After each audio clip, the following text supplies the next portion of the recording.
ഒരിക്കലൊരു പണ്ഡിതനായ മനുഷ്യൻ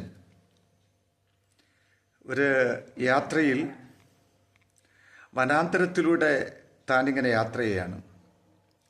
നമുക്കറിയാം, വനം വളരെ ഭീതി നിറഞ്ഞ ഒരു അന്തരീക്ഷമാണ്. താൻ ഏകനായിട്ടാണ് യാത്ര ചെയ്യുന്നത്. അങ്ങനെ മുന്നോട്ട് പോകുന്ന സമയത്താണ് അപ്രതീക്ഷിതമായൊരു സിംഹം തൻ്റെ മുമ്പിൽ എതിർപ്പെടുന്നത്. ഇത് കണ്ട മാത്രയിൽ അദ്ദേഹം വളരെ ഭയന്നുപോയി. എന്തായിരുന്നാലും ഈ സിംഹത്തിൻ്റെ മുമ്പിൽ നിന്ന് രക്ഷപ്പെടുക എന്ന് പറഞ്ഞാൽ അസാധ്യമാണ്. തൻ്റെ പ്രതീക്ഷകളെല്ലാം നഷ്ടപ്പെട്ടു. ഇനി അതിൻ്റെ ഇരയിൽ തന്നെ കടിച്ചു കീറി ഇപ്പോൾ തകർത്ത് കളയും, ഇനി ഒരു രക്ഷയില്ല എന്ന് ആ മനുഷ്യൻ വിചാരിച്ചു. താനിങ്ങനെ സ്തംഭനാവസ്ഥയിൽ നിൽക്കുമ്പോഴാണ് തനിക്ക് ആശ്വാസം പകർന്നുകൊണ്ടൊരു കാര്യം കാണാൻ കഴിഞ്ഞത്. ആ സിംഹത്തിൻ്റെ കാലിൽ ഒരു കൂർത്തുമുർത്ത മരക്കഷ്ണം തറച്ച് ആ കാല് നീരുകൊണ്ട് നിറഞ്ഞ് ഇത് നടക്കാൻ പോലും കഴിയാതെ വേദനപ്പെട്ട് നിൽക്കുകയാണ് എന്നുള്ളത് അദ്ദേഹം കാണുവാനിടയിൽ തീർന്നു. അത് എന്ത് ചെയ്യാൻ, സിംഹത്തിൻ്റെ അടുത്ത് പോണ്ടയോ എന്നുള്ളൊരു ചിന്തയായി. എന്തായിരുന്നാലും അദ്ദേഹത്തിൻ്റെ ആ മനസ്സിൻ്റെ ആ സ്നേഹം അത് പുറത്തു കൊണ്ടുവന്നു.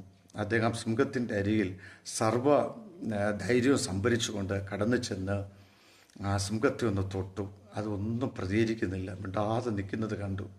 അങ്ങനെ അദ്ദേഹം ആ മെല്ലെ അവിടെ ഇരുന്നിട്ട് ആ സിംഹത്തിൻ്റെ കാലിലൊന്ന് തൊട്ട് ഒന്ന് തലോടി ആ കാലിൽ തറച്ചിരിക്കുന്ന ആ കൂർത്തുമുർത്തതായ മരക്കഷ്ണത്തെ മെല്ലെ പിഴുതെടുക്കുവാനിടയിൽ തീർന്നു.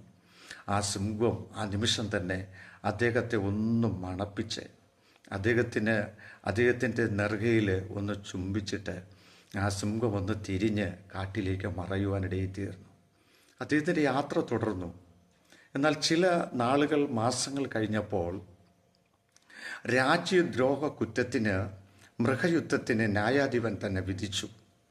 കൊളോസിയത്തിൽ തന്നെ എല്ലാ ആയിരക്കണക്കിന് വ്യക്തികളുടെ നടുവിൽ, ന്യായാധിപ സംഘത്തിൻ്റെ നടുവിൽ, അവിടെ രാജ്യത്തലവന്മാരുടെ നടുവിൽ സിംഹം, വിശന്ന് കിടക്കുന്ന സിംഹത്തിനെ ഇരയാക്കി നൽകാനാണ് അവിടെ വിധിച്ചിരിക്കുന്നത്.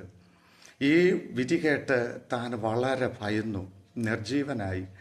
എന്ത് ചെയ്യും? ഇതിൽ നിന്നൊരു മോചനം ലഭിക്കുക എന്ന് പറഞ്ഞാൽ അസാധ്യമാണ്. അങ്ങനെ തന്നെ ആ ഇരുമ്പഴിക്കുള്ളിൽ കൊണ്ട് നിർത്തി തന്നെ സിംഹം കടിച്ചു കീറുന്നത് കാണാൻ വളരെ ആഗ്രഹത്തോടുകൂടെ ആ ഗാലറി നിറയെ ജനം കടന്നു വന്നു. എല്ലാ